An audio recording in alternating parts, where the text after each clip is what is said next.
Sur quelle durée faut-il emprunter pour réaliser un investissement locatif? C'est la question à laquelle je vais répondre dans cette vidéo. Bonjour à tous, je suis Sébastien, auteur du blog louerencourtedurée.fr. Alors je vous souhaite la bienvenue dans cette nouvelle vidéo dans laquelle, comme je le disais il y a quelques instants, nous allons voir ensemble quelle durée de crédit prendre lorsqu'on souhaite investir dans l'immobilier.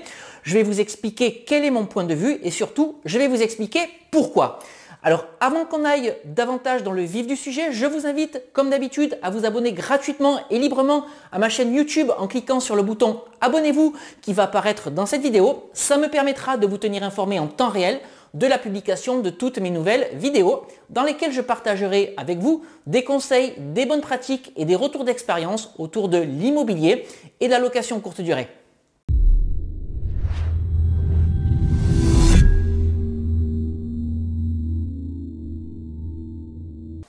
Alors avant de démarrer, avant d'aller plus loin dans cette vidéo, je voulais vous rappeler quelque chose d'essentiel, quelque chose que je vous ai déjà dit maintes et maintes fois dans toutes mes vidéos, mais si vous souhaitez investir dans l'immobilier, il faut acheter de l'immobilier intelligent. Alors qu'est-ce que c'est que l'immobilier intelligent? Eh bien c'est de l'immobilier qui va vous rapporter de l'argent tout de suite, maintenant, dès l'instant où vous allez devenir propriétaire et pas dans 20 ans. Alors, si vous souhaitez réaliser ce type d'investissement, il faut bien entendu que vous réalisiez un investissement dans lequel le loyer va couvrir l'ensemble de vos charges. Alors, qu'est-ce qu'on met dans toutes les charges? Eh bien, c'est le crédit immobilier, la taxe foncière, les diverses assurances, les charges de copropriété, etc., etc. Si vous n'achetez pas de l'immobilier intelligent, vous êtes en train d'acheter une dette et c'est la meilleure façon de réaliser une mauvaise opération immobilière. Il faut donc que l'investissement immobilier que vous allez faire ne vous coûte rien, c'est-à-dire que cet investissement ne doit vous faire sortir aucun argent, aucun euro, aucun centime de votre poche tous les mois. C'est le loyer, encore une fois, qui doit payer l'intégralité de toutes vos charges. Alors partant de ce principe, quelle durée de crédit immobilier faut-il choisir? Alors en fait, il y a deux discours, il y a deux écoles. Il y a dans un premier temps le discours de la banque et dans un second temps, le discours de l'investisseur. Alors ce qu'on va faire dans cette vidéo, c'est commencer tout de suite dans la première partie par le discours de la banque. Alors ce qu'il faut savoir, c'est que la banque, généralement, lorsque vous allez présenter un dossier d'investissement locatif, elle n'aime pas les durées de crédit longues. C'est-à-dire qu'elle va vous encourager à réaliser un investissement sur 15 ans, sur 20 ans, mais rarement au-delà. C'est-à-dire que la banque va avoir des difficultés à vous présenter, à vous financer sur 25 ans. Alors même si c'est des choses qu'il est possible de faire, puisque je l'ai réalisé, mais d'autres personnes de mon entourage également l'ont réalisé. Par contre, encore une fois, la banque préférera vous financer sur 15 ans ou sur 20 ans.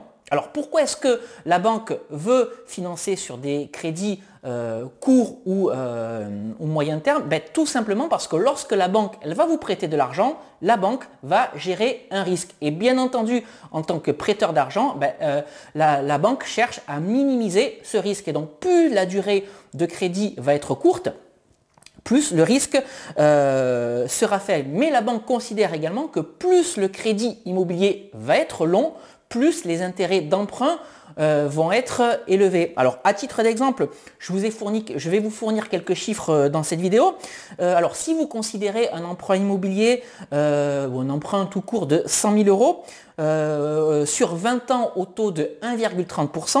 Alors la mensualité de crédit sera tous les mois de 473,40 euros exactement et le coût de l'emprunt sera de 13 616,55 euros. Alors maintenant, si on emprunte cette même somme, donc 100 000 euros sur 25 ans cette fois-ci, la mensualité de crédit sera de 404,65 euros et le coût de l'emprunt sera de 21 395,56 euros exactement. Alors qu'est-ce qu'on peut déduire de tout ça? C'est que plus le crédit va être long, plus la mensualité va être faible. Par contre, plus le coût du crédit va être élevé. Et donc à l'inverse, plus le crédit va être court, plus la mensualité de prêt va être élevée et plus le coût du crédit va être faible. Alors pour autant, est-ce que la banque a raison? Alors pour répondre à cette question, on va s'intéresser maintenant à la vision de l'investisseur. Alors je vous le dis tout au long de toutes les vidéos que je publie sur ma chaîne YouTube et sur mon blog. Si vous souhaitez investir dans l'immobilier, il faut que votre immobilier vous rapporte le maximum d'argent tous les mois et donc que vous dégagiez le maximum de cash flow dès l'instant où vous allez devenir propriétaire ou bien dès l'instant où les travaux de votre bien immobilier seront terminés. Et donc par rapport à ce que je viens de dire il y a quelques instants ou il y a quelques minutes, vous aurez donc compris que pour dégager ce maximum de cash flow, il faut bien entendu que la mensualité de prêt soit la plus faible possible et donc que la durée d'emprunt soit la plus longue possible. Si je reprends les chiffres de tout à l'heure avec mon exemple d'un emprunt de 100 000 euros sur 20 ans ou 25 ans, on voit que la différence de mensualité de prêt entre le crédit sur 25 ans ou le crédit sur 20 ans est de 68 euros et 75 centimes exactement. Je vous laisse faire l'opération de votre côté. Et donc, quel est l'intérêt de faire un crédit long?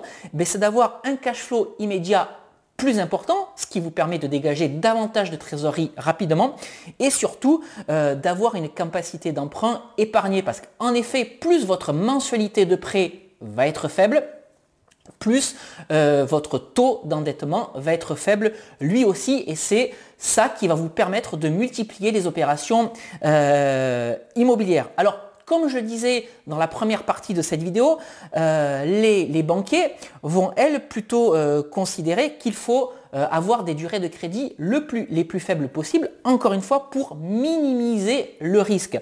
Alors, ce que je vous ai déjà dit également, mais ce que je vous redis aussi tout de suite dans cette vidéo, c'est que le risque doit être minimisé non pas par la durée du prêt, mais par l'étude de rentabilité et l'étude et le potentiel locatif de l'appartement ou du bien immobilier que vous souhaitez acheter. Donc c'est la raison pour laquelle je vous encourage vivement avant d'investir dans l'immobilier à passer des fausses annonces sur des plateformes connues, Le Bon Coin pour ne citer qu'elles, de façon à valider la demande locative, de façon à valider le loyer que vous allez tirer de cet investissement et surtout pour faire une projection, une étude de rentabilité, donc une étude du cash flow que vous allez pouvoir tirer tous les mois. C'est comme ça que vous allez minimiser le risque de votre investissement locatif, encore une fois, de façon à avoir un immobilier intelligent qui va vous ramener de l'argent tout de suite. Alors le second argument que met en avant la banque, c'est qu'elle, pour minimiser le risque, c'est que plus vous allez avoir une durée de crédit longue, plus le coût de l'emprunt va être élevé. Mais alors ce qu'il faut savoir, c'est qu'en tant qu'investisseur, c'est le locataire qui va porter le coût du crédit finalement, puisqu'encore une fois, vous allez dégager du cash flow positif tous les mois, ou en tout cas, c'est ce que vous devez faire. Et encore une fois, vous serez d'accord avec moi si je vous dis que le coût du crédit, vaut mieux le faire porter sur les épaules de votre locataire ou de vos locataires plutôt que sur vos propres épaules. Donc c'est la raison pour laquelle je vous recommande encore une fois d'aller chercher la durée de crédit la plus longue possible. Et donc vous aurez compris mon point de vue. Aller chercher la durée de crédit la plus longue possible, c'est dégager le maximum de cash flow, de trésorerie tous les mois immédiatement. Mais surtout, c'est préserver également sa capacité d'emprunt de façon à la toucher le moins possible, de façon à pouvoir multiplier les opérations immobilière. Alors vous allez certainement me demander, mais qu'est-ce qu'on va faire du cash flow qu'on dégage tous les mois? Ce cash flow, vous pouvez le récupérer et le garder pour vous constituer une épargne et ensuite réinjecter cette épargne dans les crédits en cours de façon à faire des remboursements par anticipation. Pourquoi? Tout simplement pour diminuer la durée de vos crédits immobiliers ou alors diminuer la mensualité de vos crédits immobiliers. Bref, pour vous désendetter. Donc je le répète, allez chercher la durée de crédit la plus longue possible pour faire des remboursements par anticipation pour se désendetter. Voilà donc les arguments que vous pouvez mettre en avant lorsque vous allez consulter vos banquiers pour défendre un projet d'investissement locatif pour justifier la durée de crédit la plus longue possible. Alors pour être honnête avec vous, il y a également des investisseurs qui souhaitent avoir des loyers pleins le plus rapidement possible. Alors qu'est-ce que j'entends par loyer plein? C'est-à-dire des loyers qui vont tomber sans crédit en face. Alors comment est-ce que ces investisseurs font pour avoir des loyers pleins le plus rapidement possible? Tout simplement, ils prennent des durées d'emprunt les plus courtes possibles. Alors pour autant, il y a encore quelques minutes, je vous disais que pour dégager le maximum de cash flow, il fallait aller chercher des durées de crédit les plus longues possibles. Alors c'est un petit peu contradictoire par rapport à ce que cherchent à faire ces investisseurs. Alors je vais vous donner le secret qui n'est pas vraiment un secret. Qu'est-ce que font ces investisseurs pour dégager du cash flow tout en ayant des mensualités de prêt le plus faible possible? Tout simplement, ces investisseurs mettent énormément d'apports dans leur projet immobilier, ou alors énormément peut-être pas, mais en tout cas de l'apport dans leur projet immobilier de façon à avoir des mensualités de prêt très petites ou le plus faible possible de façon à dégager du cash flow tous les mois. Voilà le secret de ces investisseurs qui cherchent à avoir des loyers pleins le plus rapidement possible. Alors vous l'aurez compris par vous-même, pourquoi est-ce que, à quelle catégorie d'investisseurs s'adressent ces stratégies? À des investisseurs qui vont avoir de l'épargne ou de la trésorerie pour mettre sur chacun de leurs projets immobiliers. Donc voilà aujourd'hui ce que je voulais partager avec vous dans cette vidéo en fonction de votre épargne et de votre stratégie. Libre à vous d'aller chercher la durée d'emprunt la plus longue possible si vous souhaitez dégager le maximum de cash flow tout de suite, ou alors de préférer des crédits courts de façon à avoir des loyers pleins le plus rapidement possible, mais auquel cas, pour avoir du cash flow positif très rapidement, il faudra injecter de l'apport dans vos projets immobiliers.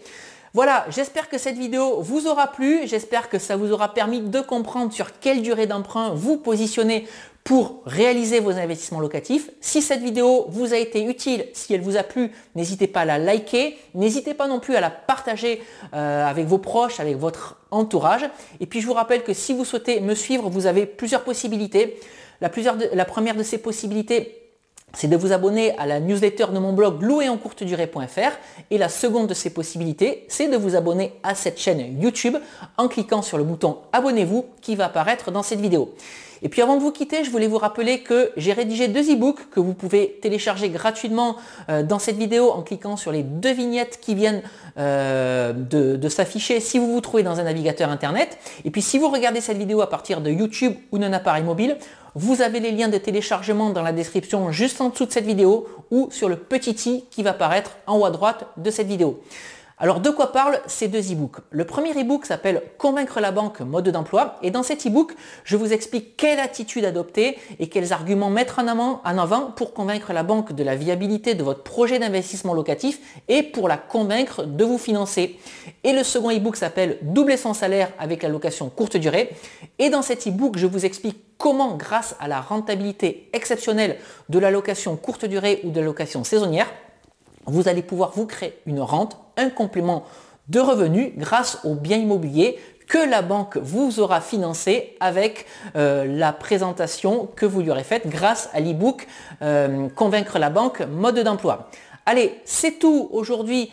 C'est tout pour aujourd'hui, pardon.